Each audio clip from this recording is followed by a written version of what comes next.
Welcome back, everybody, to the Crossover Podcast. My name's David Shynock. Pleasure to have you back.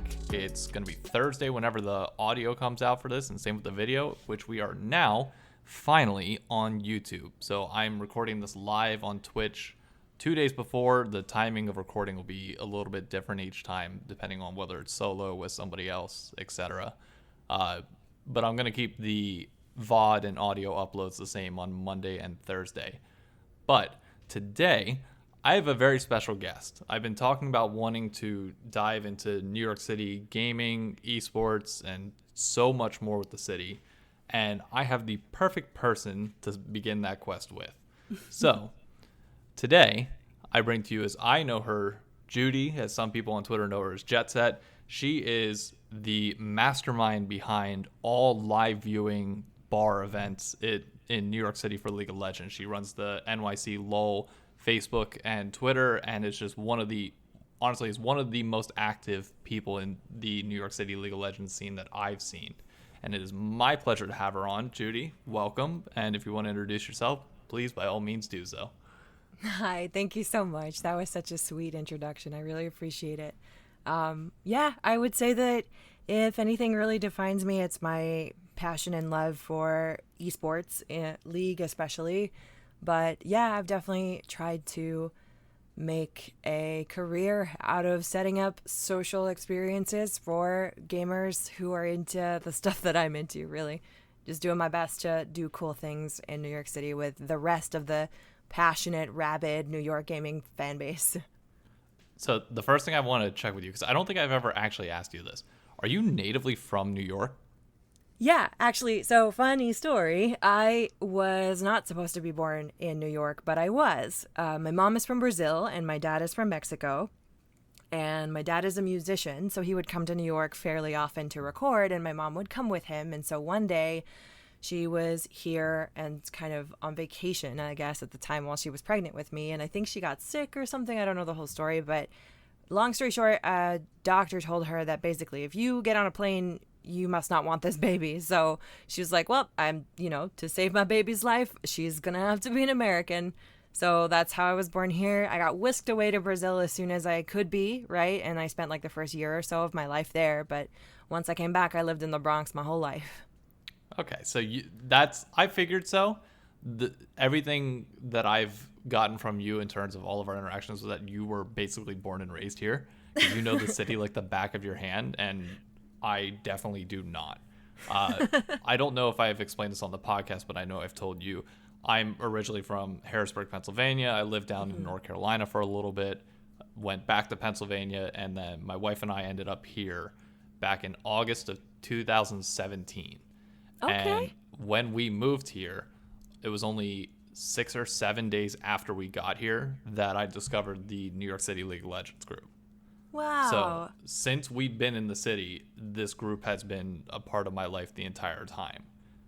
Oh my goodness. That's so amazing to hear. Sorry to interrupt you. You're fine. That's so exciting to me because one thing I actually try to do with my group, with NYC League of Legends specifically, is make it available to people who are visiting New York and want to experience New York esports as well, So I really tried to make it accessible to just people visiting, to, anybody who, there are people who've walked by, like, while they were, sightseeing and, like, saw League on the screen and then walked in after, like, a long day of shopping or whatever, a bunch of tourists. And that's kind of the energy that I really like about, I feel like that's kind of signature about New York. You've got people who, lived here their whole lives who finally get to express their love for esports, and then visitors who, we had people visit from Cologne. I think you were there. Yeah. There were these two guys from Cologne who were like, we didn't even go to the studio out there and we came here, So I think that that's just really interesting. Was that the Echo Fox fans? I think they were, actually. Because I was actually just going to bring that up because I remember the two of them came in on the day that it was Optic versus Echo Fox. And obviously I'm the only Optic fan and pretty much everybody there. So I remember spending a lot of time with them and just generally crap talking the entire time. But it seemed like they had a blast. But I knew they were visiting, and I don't know if they if they ever got a chance to come back. But that is awesome that people in general get to do that. Yeah, I appreciate that. So I also appreciate that, like, that you kind of coincided your journey to New York with your journey with our group, because you are also one of our like most regular libations participants, and I really, really, really appreciate that. Oh, honestly, I love it. Like, coming from, the expression I use is that there's more cows than there are people in the central PA area. So watching League of Legends in the way that I grew up watching the Pittsburgh Steelers with my dad is something that I didn't think I would ever necessarily get to do.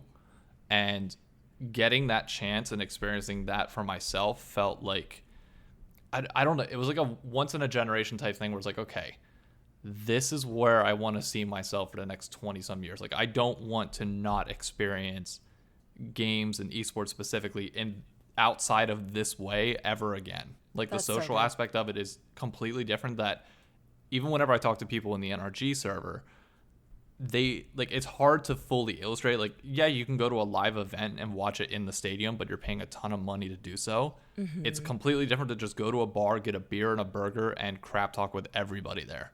Yeah, no, I definitely absolutely agree with you. And there's something very special about like a social setting where you're expected to engage with people. You know, I feel like that's kind of the big difference between what we do and like what you described, like going to a stadium to watch an event. Both of them really exciting and wonderful experiences. The energy of a massive stadium, you know, I mean, knock on wood, we'll ever be able to experience that again, given the current circumstances. But, you know, that's it, you know, an experience in and of itself, but it's not the same. Like, there have been opportunities that have been put in front of me to kind of fill out movie theaters, to watch big screenings of esports, like live, you know. But one thing, I never took those because I really like the engagement of being at a bar, everyone being kind of on the same plane, you know, ordering food, ordering drinks, having a good time, shouting and getting energized, where I don't think that, like, specifically, I just think visually, everyone is sitting facing forward. You know what I mean? You can't really you can only talk to the people to your left and your right immediately, right?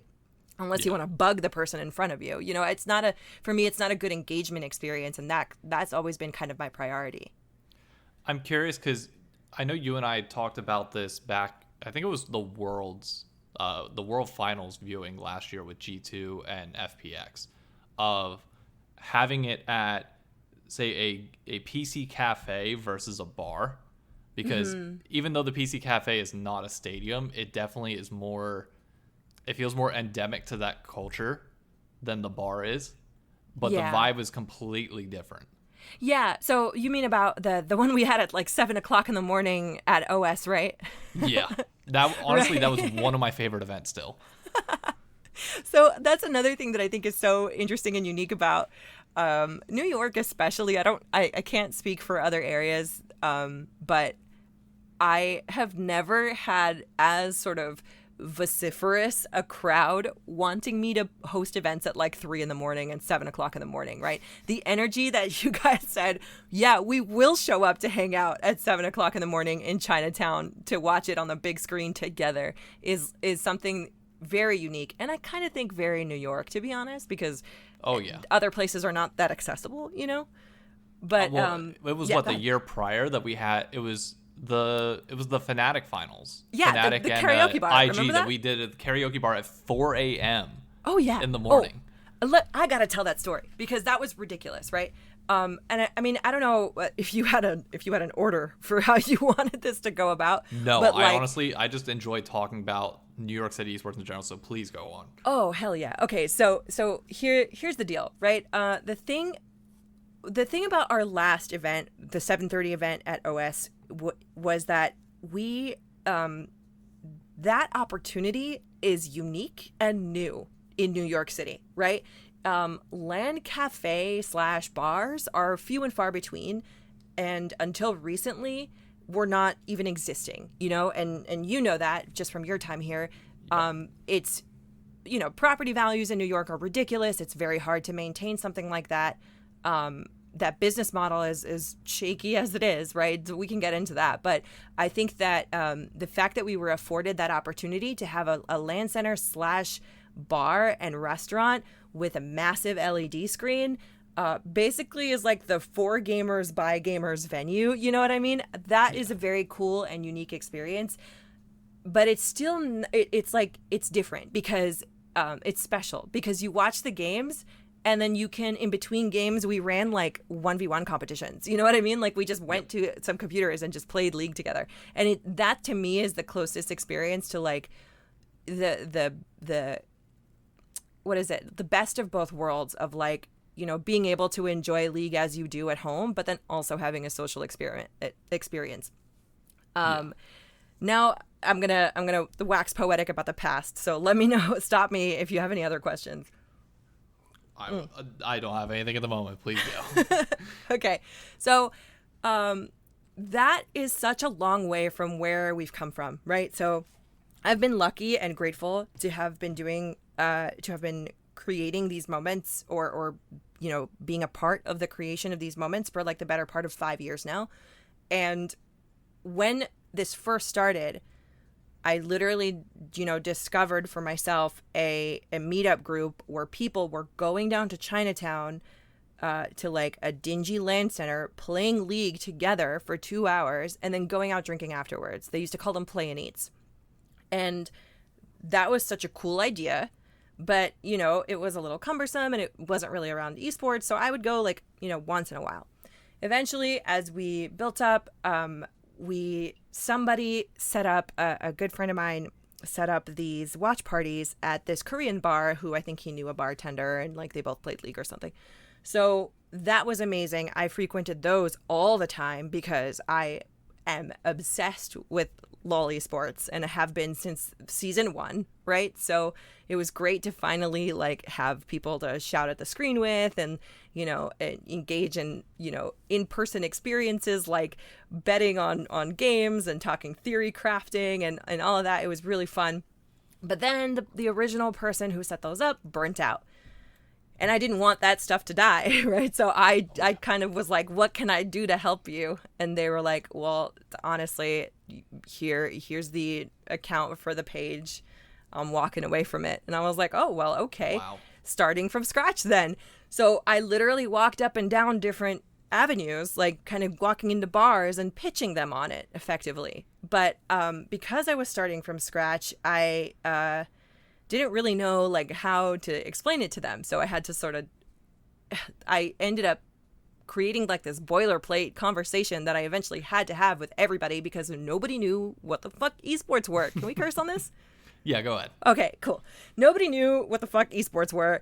And so I had to be like, okay, so can I bring like 30 to 50 nerds into your bar and we'll eat and drink as long as we can watch this particular thing on your screens? And they're like, what do you mean watching people playing video games? That's ridiculous. Who would do that? You know? So the first couple of attempts that I had were very, you know, cynical. Like everyone I approached didn't really understand what this could be.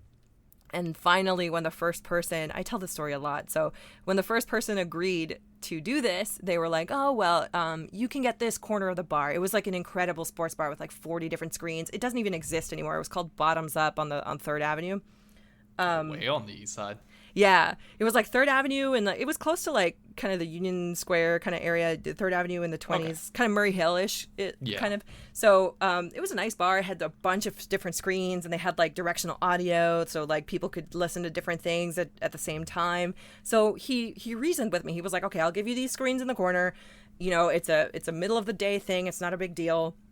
But, you know, I can't give you primary sound because there's a Knicks game going on and there's like a hockey game going on at the same time, and I give those guys priority because I'm a sports bar. Yeah. Okay, so fast forward to the day, you know, it's not the biggest party. It's not compared to like some of the larger parties you've been to, right? But it was definitely 25 to 30 screaming, shouting fans, right?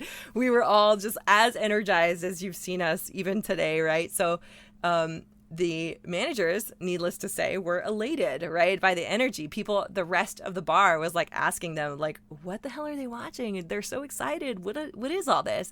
So much so that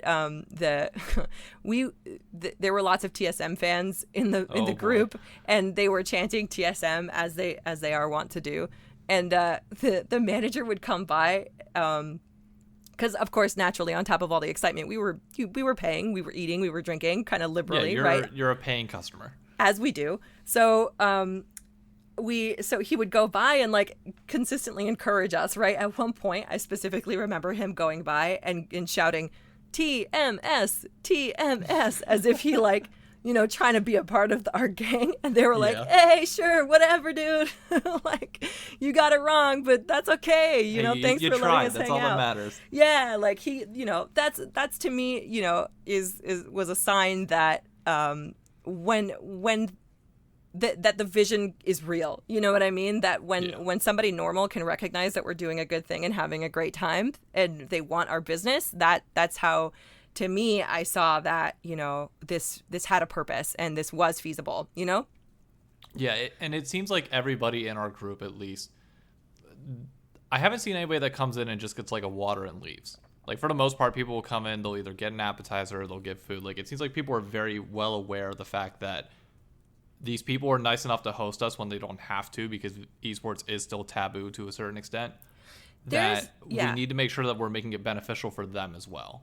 There's definitely a nuance to it, right? And I will say that it's not without its own struggle, right? Especially as we consider, the fact that League is highly played by students, between especially college students who are not necessarily known to have the most disposable income, right? Yeah. So, or, can drink, right? Or even want to drink, right? So like there have been, I would be lying if I said that, I didn't have to encourage people to tip their bartenders, and, occasionally things like that would happen. But at the same time, we, I think, have developed in such a way, and there is a core group of us who kind of fit that niche of able to participate in the bar culture and social scene, as in like, you go into a bar expecting to pay for drinks and food, right? Yep.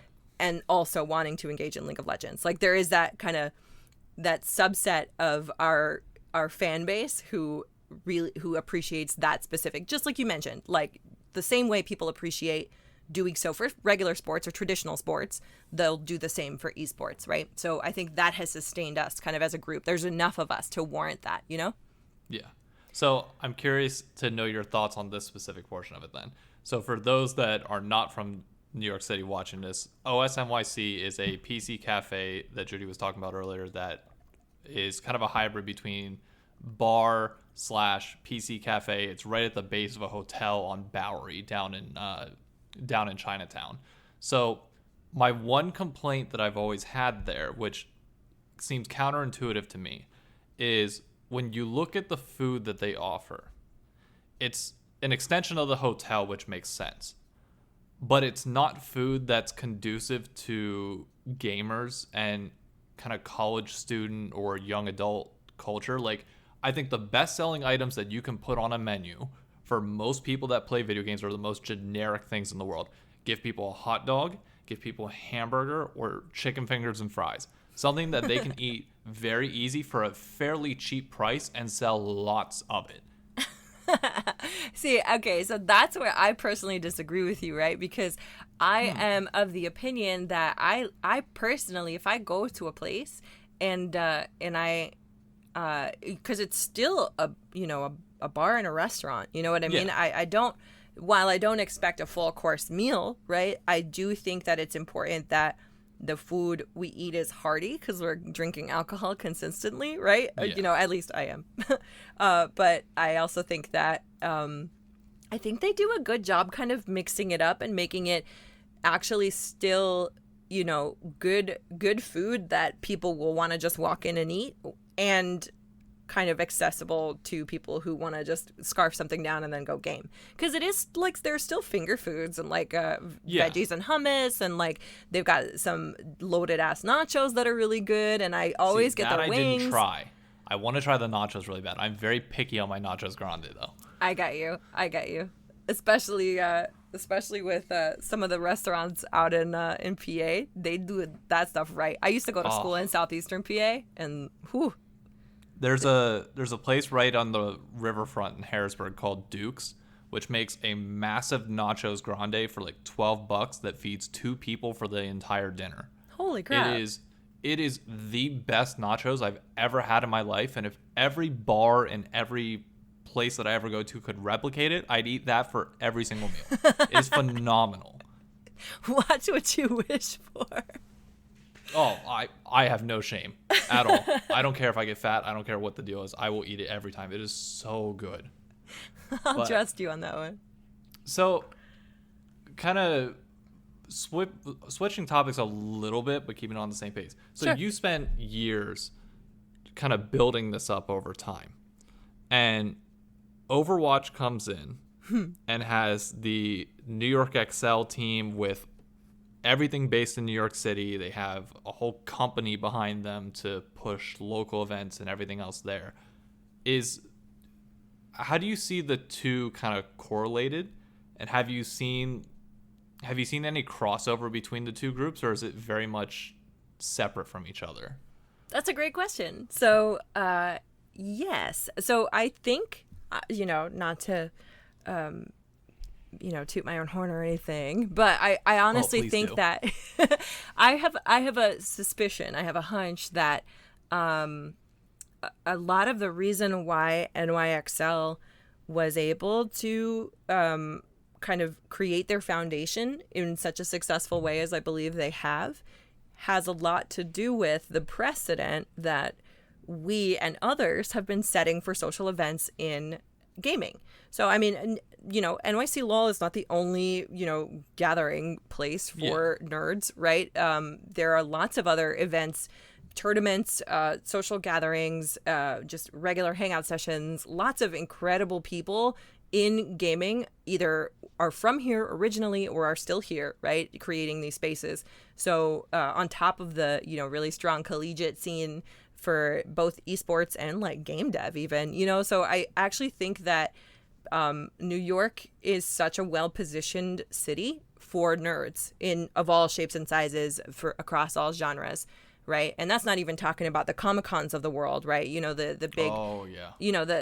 The sheer number of people who visit this place just for nerdy stuff. So I think that NYXL made a very smart move in making those social elements a core of their business plan and making, their New Yorkness a central part of it. More so than I think other people have been able to, other teams in the Overwatch League have been able to sort of lean on their local heritage or local foundation as much as NYXL has, or perhaps as effectively. So, and I kind of, credit myself and other community organizers in the city who've kind of paved the way with our kind of grassroots style events to allow them to do the same thing. In fact, they, on top of almost immediately after NYXL, kind of came onto the scene, some core community groups were established from it, right? So someone actually reached out to me by way of Carragers, I believe. Oh. Yeah, so someone actually reached out because a while ago, I think you're in the photo of that article, but remember when we were featured on ESPN? No, I do not. I actually don't remember this at all, which, by the way, just to fill in everybody forgot, Carragers or Cargers. How's it pronounced? Cargers? Or I say Carragers. Carragers is a local bar in Midtown that hosts us pretty consistently to watch. They'll typically reserve out either the second floor of the bar or like the private room in the back to let us watch on every TV in the area that we're designated to.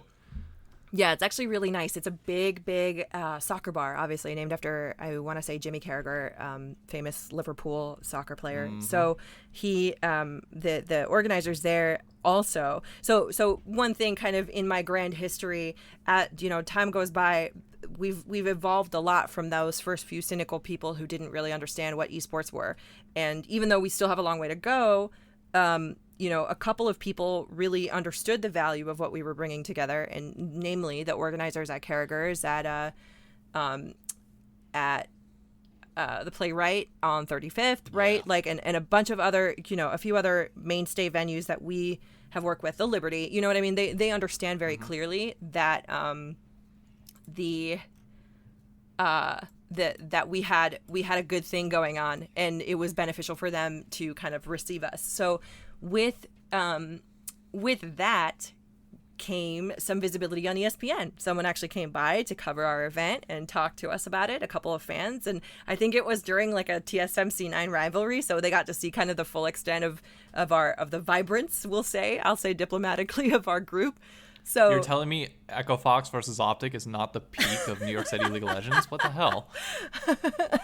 I appreciate it though. See, you coming in as like the diehard Optic fan really adds so much flavor to everybody's conversation, because I think that one thing that you possess that maybe, I have been following since season 1, right? Not a lot of people have. Some people have been following since, a lot of our fans are diehard fans of Cloud9 since they were Quantic. You know what I mean? A lot of fans are TSM fans and remember SoloMid.net, like a bunch of old heads in our group. But I think that you provide a context that of esports beyond League of Legends, you know what I mean?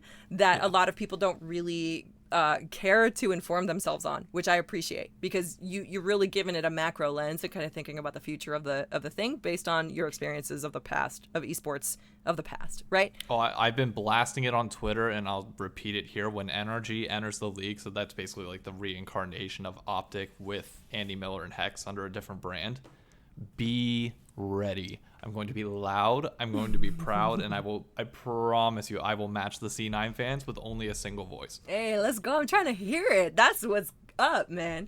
See, that's what I love, and that energy is like what I literally live off of. I remember back when I was first attending, my friends' events, and as just another person, I remember like literally sitting back one day and just like listening to the conversation around me, and just hearing that it was all about League of Legends, whether it was, people commenting on the build path that these guys were using, these pro players during their game, or whether it was, sharing what their favorite roles and champions were among each other, or whether it was people barking about which team was going to win or placing bets, or all of those things, really just all coalesced into this sort of like din around me that made me feel like I was at home. You know what I mean? Yeah. And that's something that, I'm an only child. I had a couple of core friends that I game with, but some, I have a lot of friends online that I game with that I don't necessarily see every day. So that was such a unique and exciting experience that I basically vowed to replicate as often as I could, right?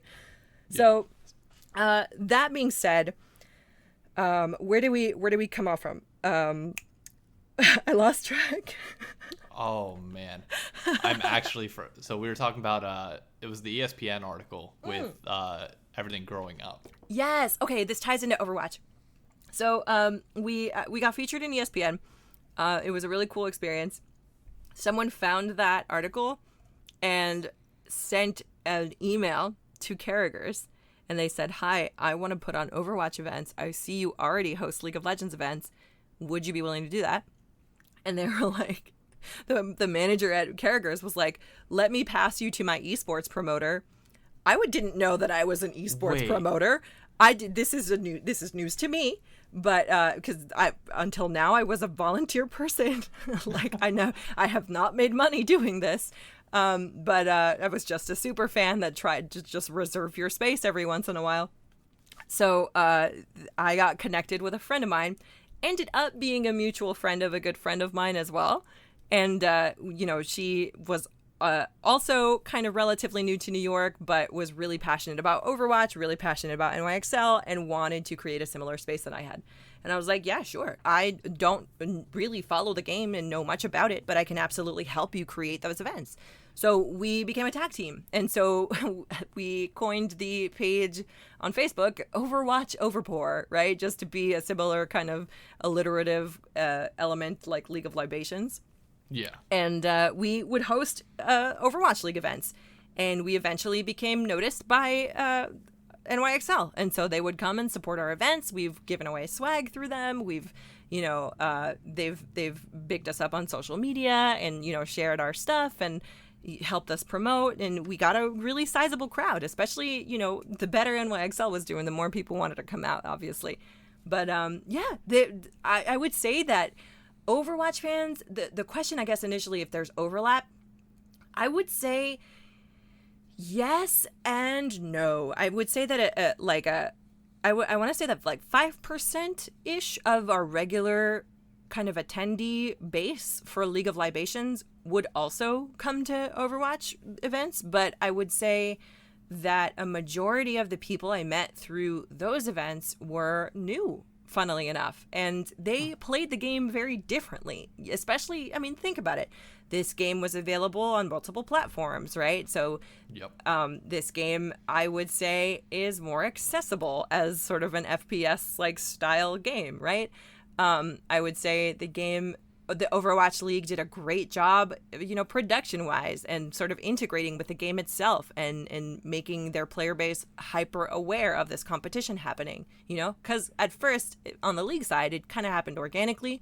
And I still think there's a big portion of players that don't care or know much about esports. I feel like when we're kind of in the thick of it, you and I are so like embedded and interested and passionate about it that we kind of think that everybody is, but a lot of League of Legends players do not care. Nope. And that's fine. I got that impression very early on. Yeah, and honestly, that's okay. More power to them. But I feel like a lot more Overwatch players are interested in watching Overwatch League, or at least that was my observation. Because I would talk to people who would come and they'd be like, "Oh yeah, I mean, I play every now and then with my friends, but like, I'm just kind of here to root for my city, or like, I'm just kind of here to, we had at some point, people would come with friends who were visiting from out of town, right? And they were supporting different teams, right? And so they would come and like share a meal together, but also be rooting for opposite teams, because one's visiting New York, in the middle of sightseeing, they'd pop in, have lunch with us, and have a friendly rivalry and then dip, so that was a different engagement and a different experience, but still cool and still valid and still interesting. I really enjoyed hosting those events, even though Overwatch is not my preferred game to watch. Yeah. But so unfortunately, we are running out of time a little bit here, so I got to ask you one final question to put you on the hot seat. Oh my goodness, yeah, my bad. I got kind of No, rambly. you're perfectly fine. I 100% want to have you back on if you're okay with that at some point to go even more into this, because I feel like there's still so much to unpack. Oh yeah, always. With everything going on in the scene. So the final question I will give you is, where do you think the ceiling is in terms of New York City's role in esports? Obviously, we don't have the developers here, so we will never be the central hub of gaming. That's unfortunately just where the reality lies, unless the tech industry ever moves over here, which it won't. But you have more teams coming to the city. You have G2 likely putting their headquarters in New York City. You have a Call of Duty team now in New York with arguably one of the most well-known players in the game outside of the major old-school Optic people. Where do you see the potential being, say, 5 years from now? Honestly, that's a great question, and I am very optimistic about it. So I might be one of the more lofty visioned people you ask this question, because why wouldn't a publisher come here? Why wouldn't an amazing game come out of a studio that's based in New York? I think that's one, an amazing possibility, and two, entirely feasible as, we become more globally minded. New York, I'm from here, right? So I will say, take my opinion with a grain of salt, but I still believe that completely biased. a little bit. So I will say that I personally do truly still believe that New York is one of the greatest cities in the world. And I think that it has a benefit and an advantage of not only being a central hub for being a central hub for, that just adds authenticity, right? It builds character. Yeah, damn right. So it adds authenticity because of the sheer local, like the amount of business and industry that exists here, like across the world, like, not just gaming, but like everything happens here.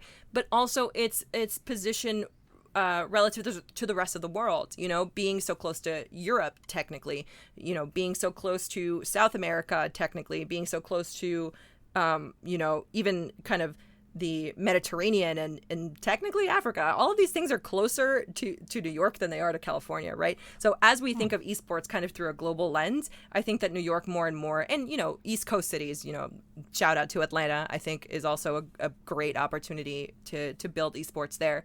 I think that these East Coast cities will become more and more essential to reaching a global audience and making sure that things are centralized. I also think that the type of fan that exists in New York is unique and special and exciting, right? That fan is multifaceted, that fan is passionate, that fan is enthusiastic and ambitious, right? So you'll find NYXL fans rooting for NYXL until the end of time. You'll find, you know, people who spend all day working but still commit to going to a gaming tournament after work. You know, this drive, I think, motivates the people, and I think anything that motivates the people will motivate any smart business-minded person who wants to appeal to the people. You know what I mean? 100%. I liken it to, even though I've never done anything with this, but I liken it to like a drug. It's like once you get hooked on the city, it is very difficult to lose that drive and the energy that comes with it. Casey Neistat talked a lot about that in his videos, and you can really feel it when you've lived here for even longer, just anytime over like 3 months, and then you leave to go somewhere else, and then it's just dead, and you feel like there's nothing going on instantly. Like the difference is night and day, almost instantaneous. Yo, I feel a little bad because I'll go other places and I'll get like anxious. I'll be like, yo, hurry up, like get this stuff done, let's go. Yep. I don't know how people get any work done in California. I think I've told you this before. I visit there and like the beaches are so beautiful, everything is so picturesque, everyone is just out there having fun, and I'm like, how can I be productive here? How can I do anything? I just want to I want to bike along the coastline all day. Like, how can I just get work done? But, you know, back to the topic at hand, I really do think that New York's fan base is perfect for esports, and we're like grown and driven and adult and ready to enjoy our nerdiness, right? Like maybe I think I'm speaking mostly for the older kind of millennial who, you know, grew up on Toonami and, you know, loves their Nintendo and stuff like that.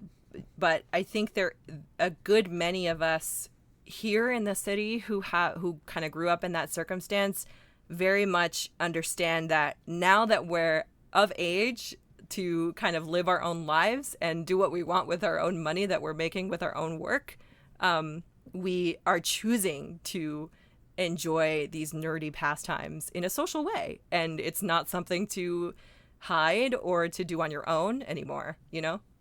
Exactly. I hate to cut it off here, but I am going to have to bring you back in a future episode. I do want to try and keep these to like 40 minutes max just for commuting purposes. But Judy, thank you so much for coming on. I truly appreciate it. I love the way you think of things, your involvement in the city. And at some point I need to talk about the Andbox launch party story, because I think that's going to be an interesting one. How I even got into that event, and you being one of my crutches that I relied on because I knew absolutely nobody there. I'm happy to talk to you at any point about esports. I love how you think so pragmatically about it and have a good macro lens on it. So thank you. Thanks for having me on. Thank you, everybody, for tuning in. I hope you enjoyed. I'll be back on Monday. Thank you so much. Be sure to drop a follow on Spotify, 5-star rating on iTunes, leave a like on YouTube, and subscribe to the channel. Follow on Twitch. Hit me up on Twitter with anything you want to hear. Thank you so much for tuning in, and we will see you later. Bye.